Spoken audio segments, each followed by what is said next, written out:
Hey y'all, hey, it's another episode of Bonafide Hair Podcast featuring the one and only Justice Kithcart. Beep, beep, beep, beep, beep, beep, Yes, man, how you doing? Appreciate you for having me. Of course, we blessed to be alive. Another blessing, another day, another blessing, another dollar. We here. You know, how you doing, sir?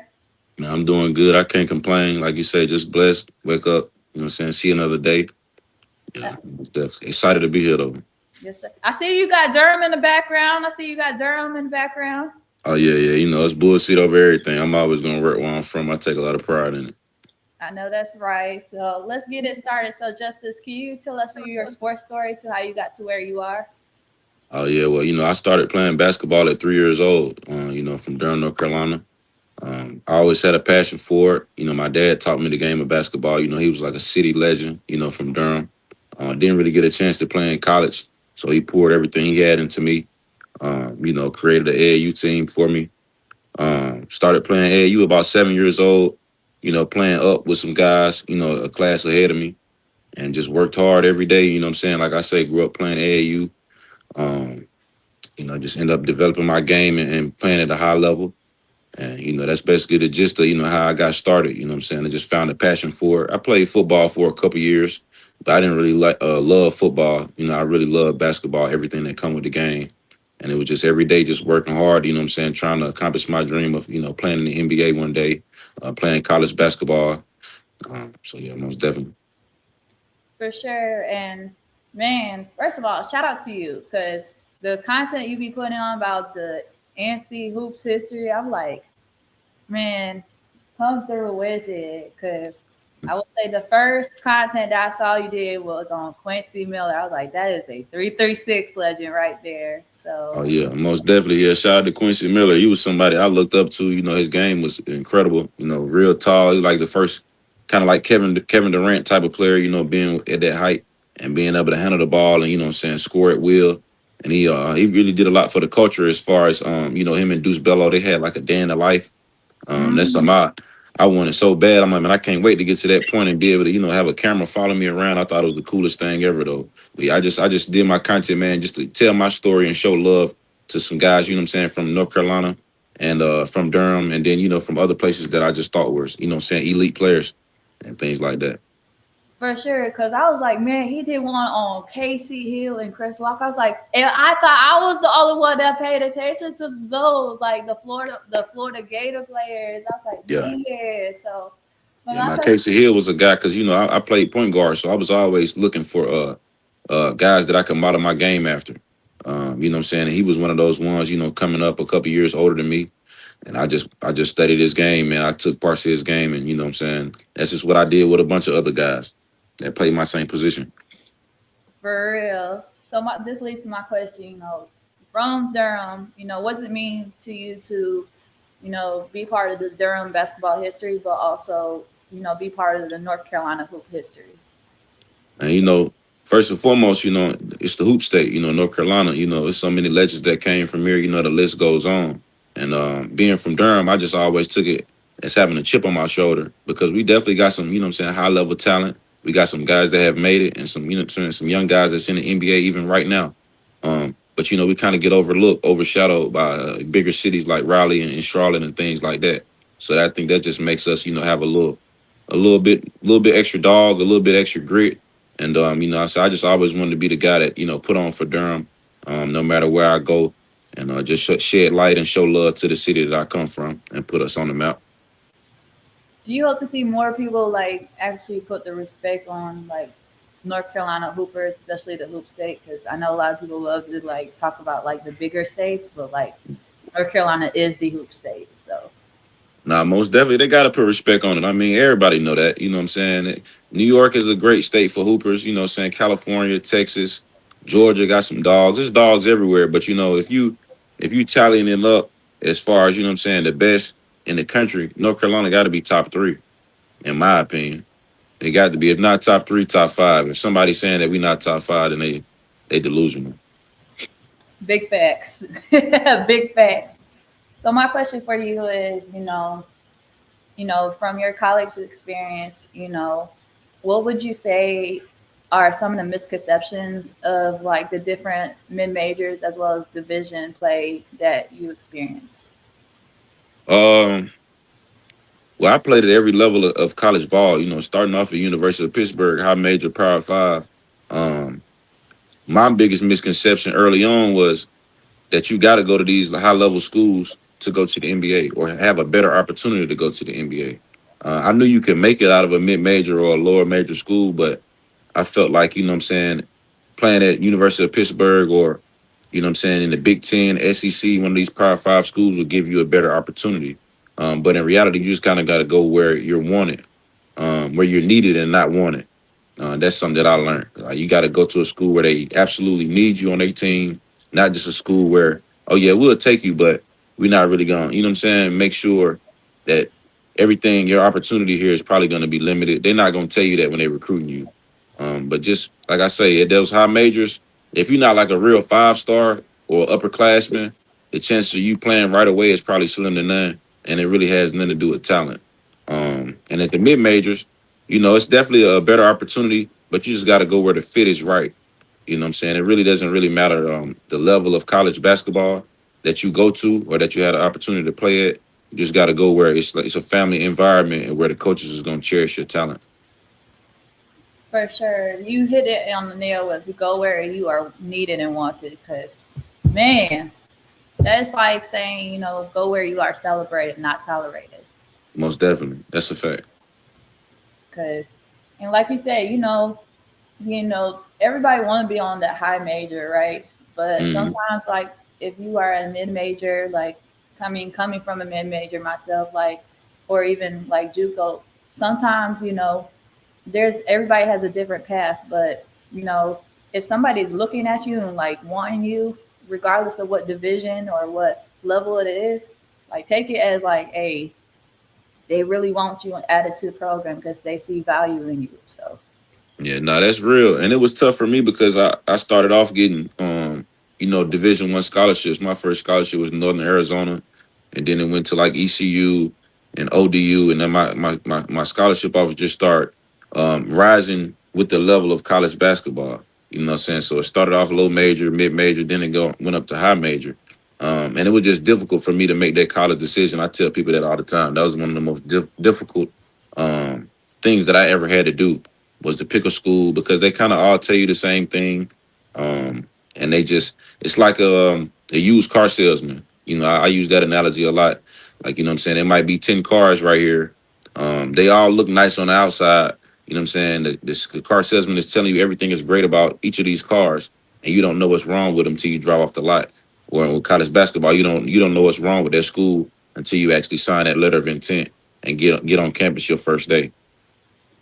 that that okay, that's real right there. I ain't never thought of that analogy, but that fits perfectly right there. That okay. Already wisdom being dropped all day already with this Yeah, episode. that's a fact. So So my question for you is, you played against so many guys you played with and against so many guys. If you had to choose, like, say, give you a top 5 or 10 players that were like, man, this is crazy. Like their talent is like, who would you say were someone like probably the hardest you probably had to play against or with, like competition wise? Yeah, competition wise, top five. I did a video on Miles Bridges. He number one. I got to just stamp that. You know what I'm saying? As far as just size and athleticism, and then talent. He could shoot. He could do everything on the basketball court. Left-handed. Yeah, he number one for sure. Then I would probably say Dennis Smith Jr. You know what I'm saying? As far as a guard, we played against each other since we was little kids. Him being from Fayetteville, you know, his dad was coaching the AAU team. My dad was as well. We competed all the way up until we both got to the ACC. He was at NC State and I was at Pittsburgh. So that's definitely one of my toughest competitors as well. Um, Isaiah Briscoe, um, one of the best guards I ever seen. Strong, physical, can handle the ball. I did a video on all three of these guys. And then the fourth spot, I'd probably say think I gotta throw Harry Giles in there. Like he was just a talented player. I didn't really play against Harry. I played with him. I'm not sure if we ever played against each other, but we played with each other with CP3. You know what I'm saying? He was one of the most talented guys that I ever seen. Um, if you guys, for reference, if you never seen Harry Giles, go look him up. But in high school, like he was like Giannis, 3 dribbles up the basketball court after getting a rebound, and he dunking it. You know what I'm saying? At 6'10", 6'11". He could do everything. And that fifth spot, that's tough. It's so many guys. Um, I'm gonna try to get one more that I played against. Um, Let me think. If you got honorable mentions, you can add that to it. The list is so crazy. Like I played against so many. That fifth spot. Um, I'm gonna go and get at the Jason Tatum. You know what I'm saying? I think I played against him at this John Lucas camp in 8th grade. He was just elite, man. You know what I'm saying? Had so many skills. Back to the basket, Kobe fadeaways, handle. You know what I'm saying? He could jump out the gym. It's either be him and then honorable mention. I say Josh Jackson. It's gonna be either Jason Tatum or Josh Jackson. I probably would put Jackson in that fifth spot because we were older and I got to see him at his peak. I kind of got to see Jason Tatum as we both in 8th grade. He was still elite, but it would just probably hit different if we're saying we was a little older. But yeah, either one of those guys could go in that fifth spot. But it's hard to even limit it to 5. You know what I'm saying? I played against so many top guys, so but yeah, that's probably what it is right there. I, I was gonna say I thought I said top 5, 10, but man, that list is crazy. Like the list of people, like I was like, man, I haven't heard anybody mention about Isaiah Briscoe. I used to watch him on like the Ball is Life stuff. Hmm. Man, like Yeah, Briscoe was elite. I played him at the it was a hoop group camp, and he was in 8th grade. I was in 7th. And man, I subbed in, man. He was so physical, got to the rack on me. He was talking crazy, but I made the video on him and I said, what I'm saying, after I played him, I still held my own. But after I played a guy of that caliber, what I'm saying, it really made me put in work. It humbled me. You feel me? And that's what I needed at that time because coming up around Durham and North Carolina, it wasn't too many guys where they made me really go hard and, I'm saying, want more for my game outside of, I'm saying, a handful of names, but it just hit different when you run into those top dogs, and it changed your perspective. It make you really want to work harder. So for sure, especially like you know when you got some of the best to come out of North Carolina too, like I mean, yeah, you got Dennis, you had Harry, yeah, that was a great comparison. How you said Harry was like the Giannis, like a six, so just carrying the ball, yeah, man. bringing the ball up court. I remember he got a rebound and waved me off. He took 3 dribbles and dunked the ball. I couldn't believe it. Like full court. You know what I'm saying? He had it. He had everything. Handle. You know what I'm saying? Athleticism, jump shot. Only thing that kind of derailed Harry was getting a real bad knee injury. He tore like every ACL, MCL, and meniscus on the same knee. I think this was like our senior year or junior year. But he's still getting paid to play. He bounced back. You know what I'm saying? That's just that toughness and that mental fortitude that he got. So shout out to bro. Shout out to Harry. Shout out to everybody for real. Shout out to the Hoop State for real. But for you, Justice, I always say that athletes are humans first because, everybody got emotions, everybody got feelings. But for you as a man and an athlete, how important is mental health to you? Mental health is very important. I had some mental health struggles. What I'm saying? Really, when I got to college, not getting to play was rough. It was hard for me to understand because it didn't have anything to do with my talent or my work ethic. And it happened at Pittsburgh and ODU. And all I did was just, what I'm saying, try to stay positive and find things to occupy my mind. When basketball is your whole life and it's all you've been doing, it's kind of how you shape your persona. So when things aren't going right in a place where you found so much love and joy, you kind of got to find other things to keep that mental health positive. So I always, what I'm saying, love music. That's something that, what I'm saying, helped me out through dark times, video games, what I'm saying. So I just try to find different passions outside of my sport at that time to, what I'm saying, keep me going and keep me grounded. But it definitely wasn't easy. What advice would you give to, like, say, some of the athletes that may be going through, mental health, especially in their career? But you really just gotta stay positive through everything, man. You gotta always see if you can find somebody to talk to, whether that's a therapist. If not a therapist, you know what I'm saying. Maybe write down how you feeling, but you got to find a way to express yourself outside of that sport because it can become draining and it can put a mental strain on you when things may not be going right or you get an injury. That's kind of when mental health plays a big factor, and it's hard for somebody to not understand. It's harder for somebody to understand when they haven't been in your position. You know what I'm saying? You might even see a guy in the NBA, $1 million contract, and he depressed. And people might, if he was to say that to his homeboys that ain't got the same, you know what I'm saying, amount of money, they might be like, yo, why you depressed? You know what I'm saying? You got a $10 million contract. Even if he was to talk to his girlfriend, she wouldn't be able to understand it, or his mom. So you got to find like-minded people that can relate to you. And that was always hard for me because it's really almost impossible to find somebody that's um, in your realm of life and maybe feeling the way you do.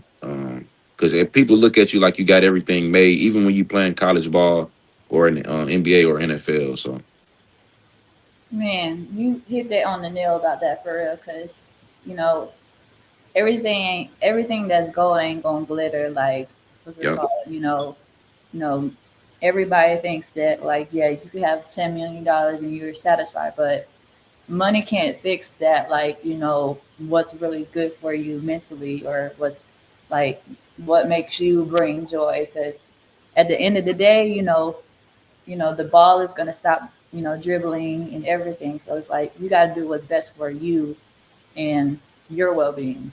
yeah, that's very true. Most definitely. And it's hard for a lot of guys once they get done playing to transition out of it. That can cause a mental health strain. I know it was tough for me just to transition into just the working world and things like that and trying to find my niche. But I just found peace in like doing the content, telling my story, and also training kids. One day I want to start coaching and things like that. I'm finna host some camps this summer. I'm trying to get that in the works as well. So just giving back that knowledge brought me some peace. Most definitely. Man, that does not get talked about enough. The transition coming out from playing your sport to the everyday life, like, that does Yeah. not get talked about enough. Especially, like, mentioning it was a struggle. Like, how you know how were you able to process, like, you know used to playing your sport, and now, you know living the day to day life. Like, what was that transition like for you? It wasn't easy because when you grow up playing ball, you know what I'm saying, summertime is AAU, during the school year is school ball. You know what I'm saying? So when you're in high school and even, you know what I'm saying, college, everybody else is able to go to school and work jobs and, you know what I'm saying, get used to working and being, quote unquote a normal person. But when you're an athlete and you become an elite athlete, everybody push you on a pedestal. You know what I'm saying? Everybody's looking up to you. And the day comes where, you don't play anymore. People might not look at you the same. And I've dealt with that. Friends might not be your friend anymore. Family members might not, really reach out to you and, you know what I'm saying, just be there for you the same way because everybody was kind of banking on you to be, you know what I'm saying, whoever you were um, as far as that big time athlete. So guys just got to, look at it for, hey, I played my sport, come to grips with it. It's not going to last forever, whether you make it to the NBA or NFL or, you know what I'm saying, even guys that grow up playing and don't make it to college. It's okay. And end of the day, it's all basketball and football is just a vehicle to get where you want to go in life. And I think a lot of guys got to prioritize that and realize it's not going to be forever. And you get to see the real people that's in your corner once that ball start bouncing. That's most definitely. Man, talk about it. Because, man, it's like everybody loves it when it's a sunny day, but can they actually stand the rain when things get tough? Yeah, a lot So, of people not going to be around, and I had to see it for myself, and it was a tough pill to swallow. But I thank God for it because if I would have made it to the NBA, played 10, 15 years, who knows the people that would have been around, and they weren't never genuine. You know what I'm saying? If I didn't make it the way I did, I wouldn't have been able to see the flaw in people. I would have had a lot of, you know what I'm saying, negative people around me whether that's females, you know what I'm saying, friends, or even, you know what I'm saying, family members that, really don't really care about me as a person. They just looked at me for maybe whatever they could get out of me.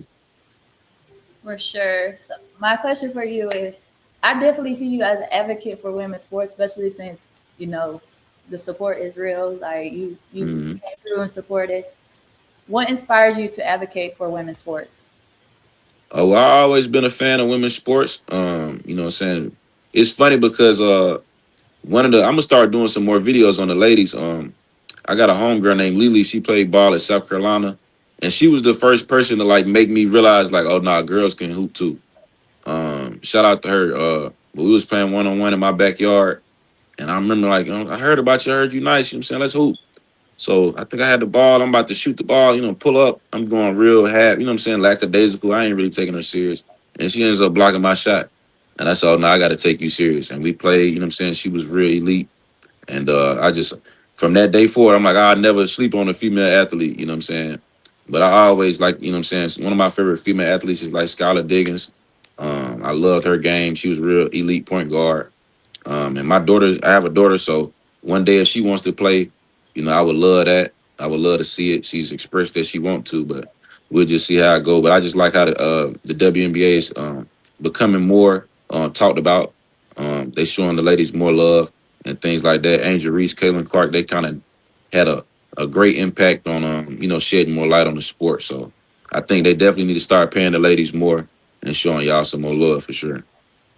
Man, shout out to you. You mentioned Skylar Diggins. Come through with it. Yeah, she was a Man, dog. She was a man, dog.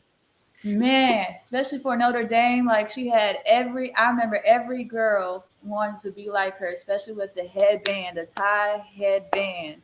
Yeah, Every man, she was major for the culture. Yeah, that's right.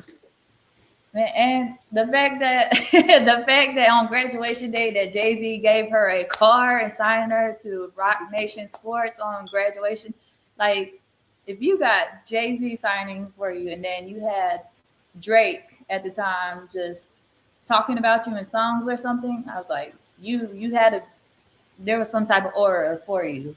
Yeah, she was Like, major. She a legend for sure.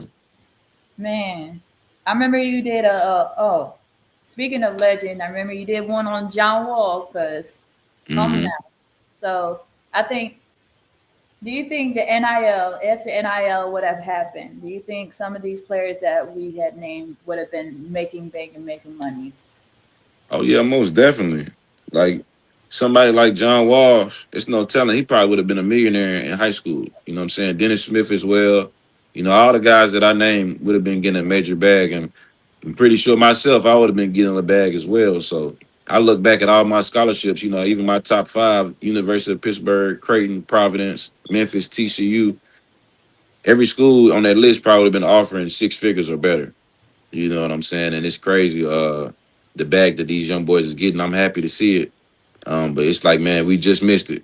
And some guys, if you play from 2016 to 2021 before the NIL, you definitely can get some back pay, man. Hit me up. You know what I'm saying? We can work the deals and, talk about it. But it's only a small percentage of what we really owe, honestly. So, And it's crazy because it's like the time era you were like in college, and I was like, dang, that's almost like literally some of the time era I was in too, because like you see all these, especially social media plays so much in like the exposure of like who seeing some of your favorite athletes or seeing some of your favorite, you know, just seeing so many like they would have been making bank if NIL had happened in college just because like the exposure and then like the presence. So, you know, do you feel like the game of basketball has changed over the years?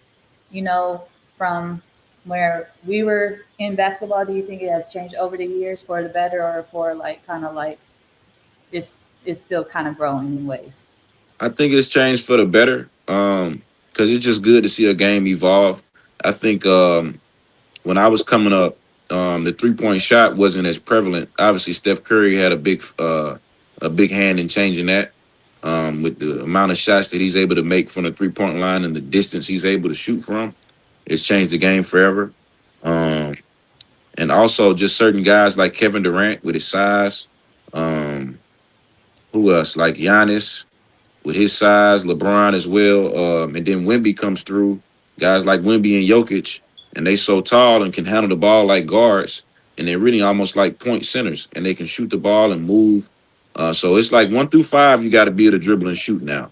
When I was coming up, it wasn't really necessarily where the 5 man had to be able to dribble and shoot. You know, if he had that, that would have been great.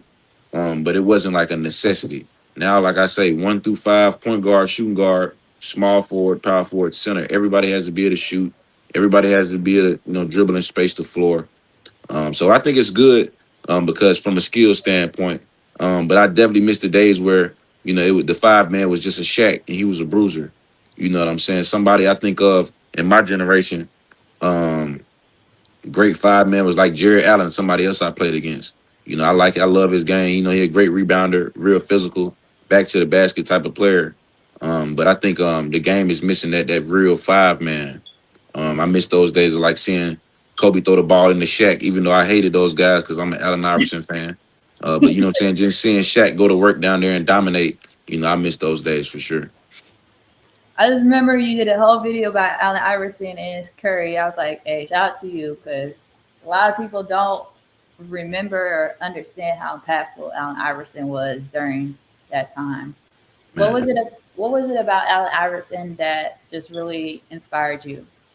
Man, just everything. I was a smaller kid growing up. I ended up, growing and hitting my spurt and get a little taller. But just the height at first, like he's the smallest guy on the court, and he just out there super tough. Competing at a high level, and then off the court, on the court swag.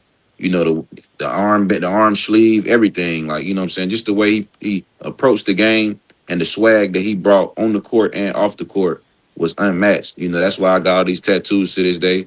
Looking up to somebody like him. I wanted cornrows when I was a little kid. My dad wouldn't let me. And that was like a heartbreaker right there. But, I just, AI game, man, it speaks for itself. You know what I'm saying? I used to study him, the crossover. Every move he ever did, I'd have studied and put it into my game. Um, and yeah, man, he just the same way a lot of people look at Michael Jordan, which I love Mike. But that's like my Michael Jordan. Allen Iverson is just everything about his game, everything about who he is as a person, where he comes from. Yeah, man. Shout out to AI. Is it Bubba Chuck, right? Yeah, yeah, Man, because it's so interesting how like he was like the one that brought the hype, the heart over hype mindset, where like, yeah, I may be 6 foot, but I can still beat you at your game. Just and the where I remember he talked about what's it called, the practice speech he had, and then he saw him, he knew he was MVP for 6 years straight, even though when he finally got it, but he been knew, like, to have that type of confidence and swag, to know you've been MVP, but you finally get, it's like, yeah, yeah, man. that's That guy's legendary, man. It's crazy. Like everybody, some people know that the famous practice interview. But in reality, he was more so he had just lost a friend the day before, and they were talking to him about practice. So he was really emotional. He was talking about that. I even had to do my research on that. But man, I did the video with him and Curry side by side. It was a big one, because it was talking about image. And Allen Iverson got what I'm saying, ridiculed a lot for his image, kind of merging the rap culture and the street culture with the way he dressed, and just showed up every day. He was in the street guy. He was obviously an athlete, but he just always embodied that spirit coming from where he came from, an inner city. You know what I'm saying? And a lot of people didn't like it. You know what I'm saying? Steph Curry doesn't really embody that rap, type of dressing and things like that. So a lot of people uphold him, and he really can't do no wrong. But it seems like as soon as you kind of tap into your culture and where you're from, and dress maybe like the rappers, or that's just your swag, it seems like they have a microscope on you. And that's just the way of the world when you're an athlete. that was I was like, man, when I heard that, I was like, that he made some great points right there, and it leads to my question about representation. Like, for you, when it comes to sports and in life, how important is representation, especially having someone that you look up to or someone looking up to you? Well, it's tough because sometimes you just want to be yourself, but when you're an athlete, you kind of have a duty to to the next generation, because you want to always put your best foot forward, always be presentable and things like that because you never know who's watching you. And to the young athletes, you know what I'm saying, that's very important. Image is everything. Your first impression is everything. You always want to come off as an articulate guy that can, what I'm saying, first speak well, but then even before you speak, it's going to be how you dress, how you carry yourself and how they view you. And it's becoming a little bit more accepted as far as like, maybe if a guy wears chains and, dresses a certain kind of way, but yeah, and still is gonna be somebody that doesn't agree with that. And that's just the way of the country that we living in, honestly. So you just gotta watch, what I'm saying, the things that you do, how you look and present yourself, because everybody's not gonna be a fan. But I will always tell somebody to be themselves no matter what. And to the young athletes, as long as you stay out of legal trouble and things like that and carry yourself and speak well, what I'm saying, you should be good for sure. What does it mean to you, coming from Durham and, you have a huge, you know, history in basketball with you? What does it mean to you to say, like, if you heard somebody say, hey, I look up to you, like, what does it mean for you to hear if somebody tell you they look up to you? Man, at first, when it first started happening, it happened early on in my career in high school. I remember a little kid, some one of my homeboys sent me a video. A little kid had a jersey, and it was number one. He said he was number one for Justice Kithcart, and what I'm saying, it made me kind of emotional because it's like, man, I grew up looking up to certain guys, like AI being my idol, and I idolized everything he did, and I wanted to be like him. And now it's young guys coming up saying they want to be like me, but that's why you put in the work, for moments like that. I really cherish, signing autographs and, what I'm saying, just seeing young guys, pattern their game after mines and, asking me questions and, how I do this, how I do that. So, it just goes to all the work that I put in. And, it's really a blessing that somebody would even, look up to me. Just because just being a little kid from Durham, North Carolina, I just always want to put in that work and get to that high level, and just grateful that I did. And it was people that took notice of it and enjoyed my game, and so it's definitely just a blessing. For sure. And this leads to my question. So, my question for you is, if there was a word or a phrase to describe your journey so far, what would it be? Um, that's deep. I would say perseverance, because I've always had to persevere. Being undersized at first, growing up, just always having to, figure out how to find my spots and just having to outwork people. Getting to Pittsburgh, not really getting to play, but kept working. Going to ODU, played a little more, but they still don't really show you. They still don't let you show your full talent and full potential. Then end up, going to Winston-Salem State and balling out there. Just got injured, and I had to bounce back from an injury and come back and play the second half of the season while still being injured. So just perseverance is all my career is. You can see it throughout my whole career, just persevering. Even back to high school, starting off as a 3-star recruit, and earning that 4th star. Always kind of being underrated and overlooked, and just kept working. And the 3 rings that I got: a state championship ring, a ring at ODU, and a ring at Winston. That speaks for itself. So Man, it's like, hey, it's like I got rings. I'm a winner already. Like I've been winning, so it's like my yeah, game speaks for itself. So and that's the most important part of the game. I think people get it misconstrued where like guys want to score 50, maybe 60 points. That's cool, what I'm saying, to put up big time numbers, what I'm saying. If you're averaging 30 points, that's great. But if your team is 0 and 15, you're not really helping them win. If you never won a championship and you know what I'm saying, you put up all these numbers, what's the point? Like AI is a guy that I look up to. I wish he would have got that championship, but for him to even get to the NBA Finals, with the team that he had by himself, on that MVP year, that shows that you're a real winner. When you can help your team win, when you can put your team on your back, that's what the game is about. The points is cool, but I'd rather win and get rings rather than if somebody would tell me you got to score 40 points and take a L in the championship, or score 10 and get 5 assists, 5 rebounds, and y'all still a win, I'll take the, what I'm saying, I'll take the second stat line for sure with the ring. Period. Man, I had somebody ask. I remember somebody said, "Shout out to my mentor about it." He said, "I rather get 4 fouls than have somebody score 40 points on me in a game." I was like, Yeah. you know what? Facts. You know what? I'll take my 4 fouls before I let somebody score even a 30 or a 20 or even anything on me, because a 30 point and yeah, I'll just take the 4 fouls. I'll get fouled out before somebody scored 30 or 40 points on me. You Most know, definitely, it's a pride. It's a pride thing for sure. so I always ask my guests this question, because especially for the men, because bona fide means authentic and unique, but for the men, it's the authenticity. Ooh, bless it if I said it right, because if I didn't, that is the first blooper. But it makes the Hmm. podcast. I always say my podcast is so raw and real, because it is. You gotta be raw and real at all times, and sometimes Mhm. bloopers be happening. So Yeah, I but think you got it right though. I think you got it right. oh, bless it. So, but what makes Justice Kithcart authentic, and what makes your story stands out? Wow, that's a good question. I always strive to be authentic and be myself. Yeah, I looked up to certain guys, but I always, had my own image. I always just stayed down and rep where I came from. And man, authenticity just comes naturally to me. Just being myself, being who I am. You know, I'm just one on one. That type of stuff just come naturally to me.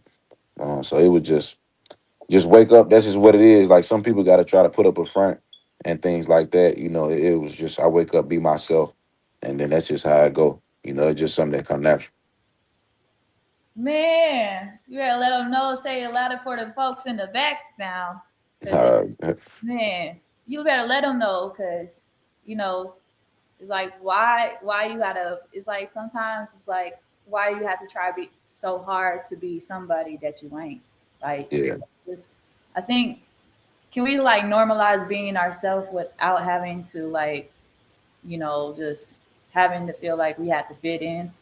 yeah, that's a disease though in itself. And the social media kind of has a way of allowing people to create their own personas, and a lot of people just aren't comfortable in their own skin. And I always been comfortable with myself and who I am. So yeah, that's just I don't know. I don't understand people that would be any other way.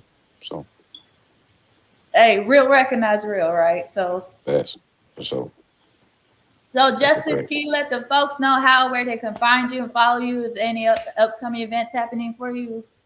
Oh yeah, y'all can follow me on Instagram, jkit, JKIT 05. You know what I'm saying? Links, plenty of links in the bio. My TikTok, my Twitch that I'll be keeping going. YouTube as well. We got a lot of big things coming this year. I got a clothing line finna come out. The clothing line is Stain. That's a word that I got from my favorite rapper, Chief Keef. And me and my guys, started, flipping it and using it as like a word like motion. You doing big things, having Stain. You got fame or clout where you're from, and it's gonna be dope, man. I'm gonna have sweatsuits to start off. I'm gonna have shirts in the summertime. I'm gonna have stuff for the ladies as well, so that's gonna be big. Definitely just trying to just keep the content rolling. Gonna have a YouTube. We're gonna do a lot of good content this summer, and also, like I said, I'm gonna try to start a camp this summer for the youth. It's probably gonna be like ages 7 or 8 years old up to 15. So just trying to just like I say, keep pushing the content, clothing line. I got a lot of big business coming, so just follow me on social media, and you guys can definitely tap in. And what I'm saying, we just gonna keep going up from here. Y'all be sure to follow the man, the myth, the legend himself, J Kit 05. Y'all heard him first. Y'all be sure to follow him, because telling y'all want to know about some North Carolina hoops history, man, he let you know. Oh yeah, we gonna give you the real. There's plenty more to come.